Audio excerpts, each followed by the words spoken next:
ইন্ডাস্ট্রির অবস্থা এখন যা দেখতে পাচ্ছি ভালো। সব মিলিয়ে প্রচুর কাজ হচ্ছে, কর্মসংস্থান সৃষ্টি হচ্ছে, কাজ করার স্কোপ প্রচুর আছে।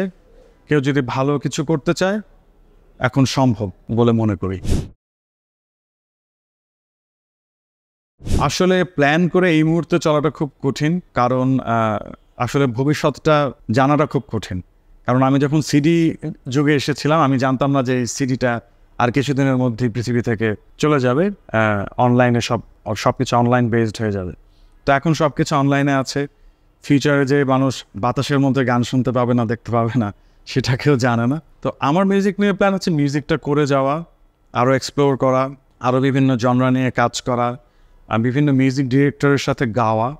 যেমন আমি আর ইয়াংদের সাথে কাজ করতে চাই, গাইতে চাই। যেমন নাভেদ ভাই, তিনি কিন্তু আমার থেকে বয়সে ছোট, তো ইজ এ ইয়াং ট্যালেন্ট। তো তার মিউজিকে আমার ভয়েসটা কিন্তু একটা নতুন প্রাণ পেয়েছে। আমি বলবো আমি নিজে মিউজিক করলে হয়তো গানটা এরকম হতো না, এটা একটু ডিফারেন্ট ছিল আমার কাজের থেকে। তো আমি মনে করি যে নতুন নতুন যারা ইয়াং ট্যালেন্টস আছে তাদের সাথে কাজ করতে চাই, পাশাপাশি নিজেকেও আর একটু গুছিয়ে নিতে চাই। নিজের মিউজিক সেন্স বা মিউজিকের যে এক্সপার্টাইজগুলো, দক্ষতার জায়গাগুলো আরও ডেভেলপ করতে চাই। দেখা যাক, যদিও আমি খুব অলস মানুষ, ফাঁকিবাজ মানুষ, তো তারপরেও যতটুকু টুকটুক করে শেখা যায় শেখার চেষ্টা করছি। মিউজিকে তো আসলে শেখার কোনো শেষ নেই, মিউজিক একটা সমুদ্র। তো এখনও শিখে যাচ্ছি, আরও শিখে যেতে চাই আর কাজ করে যেতে চাই।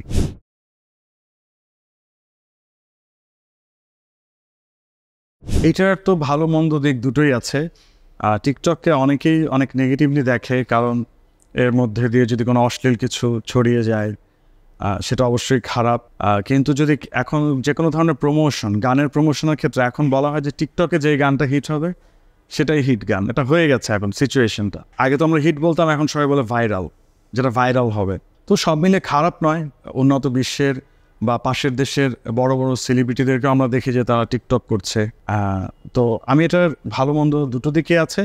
তবে আমার মনে হয় যে কোনো বিষয়ে কোনো বাড়াবাড়ি না করাটাই ভালো। যতটুকু শালীনতা, রুচিশীলতার মধ্যে থেকে টিকটক বা রিলস বা এই ধরনের যে প্ল্যাটফর্মগুলো আছে সেগুলো ব্যবহার করা যায়, সেটাই আমি ভালো।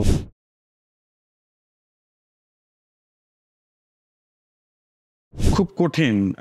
আমি তো বললাম যে আমি সারভাইভ করে গেছি, কারণ আমি কম্পোজিশন করতাম। কারণ যারা মিউজিক, এটা আসলে মিউজিক প্রোডাকশন, ইন্টারন্যাশনালি এটাকে মিউজিক প্রোডাকশন বলে। তো মিউজিক প্রোডাকশন প্রফেশনে মোটামুটি যারা থাকে তাদের কিছু না কিছু কাজ সবসময় থাকে। কারণ মানুষ চাইলে নিজে নিজে মানে সুর করে ফেলতে পারে, লিখে ফেলতে পারে, কিন্তু একটা গানকে গান হিসেবে দাঁড়া করাতে একজন মিউজিক প্রডিউসার লাগেই।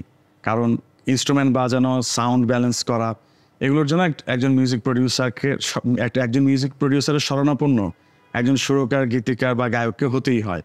তো সেহেতু একজন মিউজিক প্রডিউসারের সবসময় কাজ থাকে। ওই যে আমি বললাম যে আমি যেহেতু এই কাজটা শিখে নিয়েছিলাম আর্লি টাইমেই, তাই এটা আমাকে সার্ভাইভ করতে সাহায্য করেছে। কিন্তু একজন যদি শুধু গান গায় এবং একজন সিঙ্গার হিসেবে যদি ইন্ডাস্ট্রিতে সাস্টেন করতে চায়, তার জন্য এই জায়গাটা আসলেই এখন পর্যন্ত আমি বলবো যে বাংলাদেশে খুব কঠিন, এবং এখনও সেই পরিবেশটা নেই যে খুব সহজেই কেউ সাকসেসফুল হতে পারে। তবে কেউ যদি স্টেজ শোজ করে প্রচুর, তাহলে সেটা হতে পারে। বাট স্টেজ শো প্রচুর করার একটা ডিসঅ্যাডভান্টেজ হচ্ছে তখন নিজের মৌলিক গান তৈরি করাটা খুব ওই সময়টা দেওয়া তাদের পক্ষে অনেক কঠিন হয়ে যায়। তখন দেখা যায় যে স্টেজে বিভিন্ন অন্য শিল্পীর গান কাভার করতেই তাদের মানে লাইফ টাইমও শেষ হয়ে যায় অনেক সময়।